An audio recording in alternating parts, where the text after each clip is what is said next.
Salve a tutti ragazzi, bentornati sul canale. È appena finita da 2 secondi Bologna-Inter, vinta 1-0 dal Bologna meritatamente, perché il Bologna per quasi tutto il primo tempo e per diciamo una ventina di minuti della ripresa comunque ha dato filo da torcere all'Inter. Un primo tempo giocato sottotono dall'Inter, soprattutto sulla mediana. Non mi è piaciuto Çalhanoğlu, non mi è piaciuta la fase difensiva dell'Inter, soprattutto nel secondo tempo, però ci sta anche il fatto che hai cambiato De Vrij con Acerbi. Comunque quando cambi un difensore a partite in corso, il difensore che stava giocando ha preso le misure all'avversario che deve marcare o a come sta giocando la squadra avversaria. Ambientarsi per chi entra è diverso da chi gioca dal primo minuto, quindi voglio trovare questa come attenuante, anche se il Bologna ha tenuto il campo molto meglio dell'Inter e ha meritato questo 1-0. Thiago Motta ha vinto su Inzaghi anche tatticamente, perché quando c'è stato da difendere il Bologna si è chiuso molto meglio dell'Inter. È arrivato il gol di Orsolini su una dormita dei centrali di difesa. Ovviamente c'è il disimpegno sbagliato di D'Ambrosio, sicuramente. Però poi c'è un lancio al centro della difesa dove non c'era nessuno. Orsolini da solo davanti alla porta insacca il gol partita.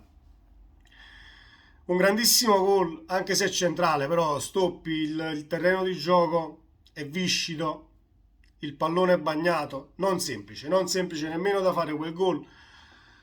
Anche se ho visto un Onana sin dall'inizio della partita, un po' in timore, un po' sarà stato comunque appunto, ripeto, il campo viscido e il pallone bagnato, comunque pure con i piedi ha stoppato 2 palloni quasi sulla linea di porta, non in modo eccellente, che poteva finire male.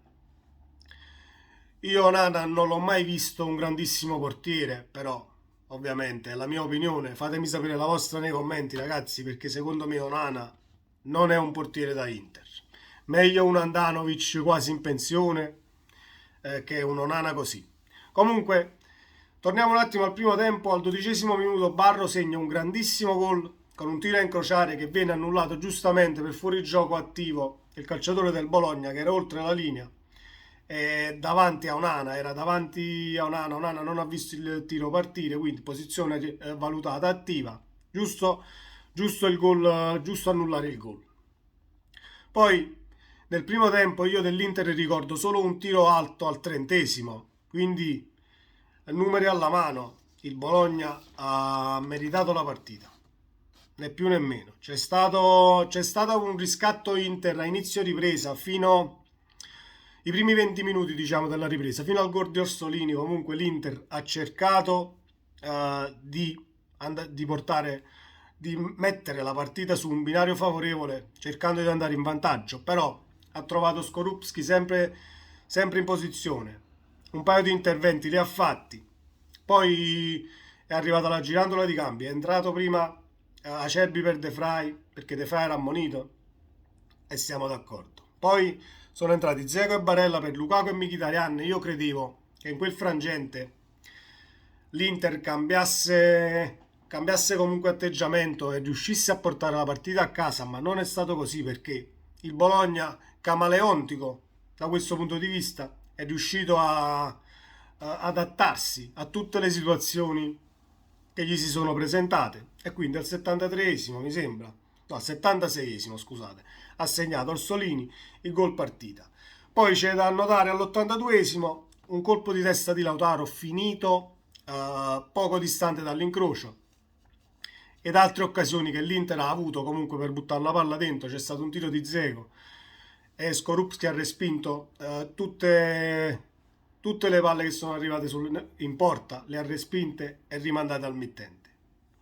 Io avevo fatto la schedina di questa settimana e, come sapete, chi mi segue, mi gioco tutte le 10 partite, non a livello di scommessa, le gioco per fare dei pronostici, e mi gioco 2 doppie su 10 partite. E la doppia l'avevo spesa proprio per Bologna Inter, mettendo X2, perché il Bologna non me la contava giusta e con la doppia ho perso la partita comunque.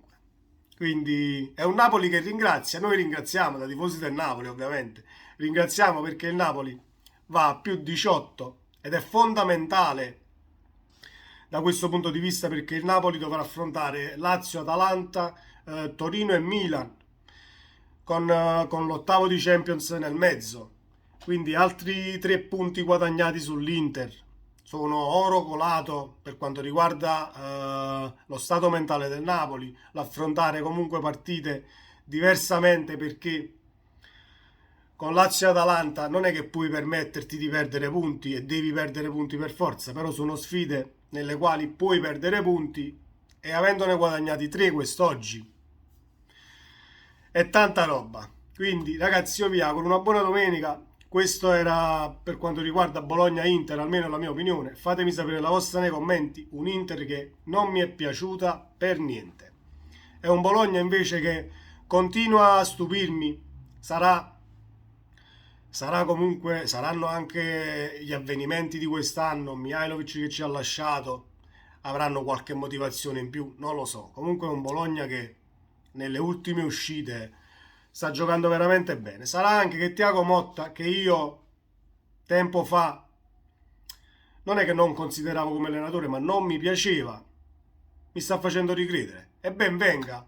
3 punti recuperati dal Napoli. Forza Napoli, ragazzi, iscrivetevi al canale e ci vediamo nel prossimo video. Ciao!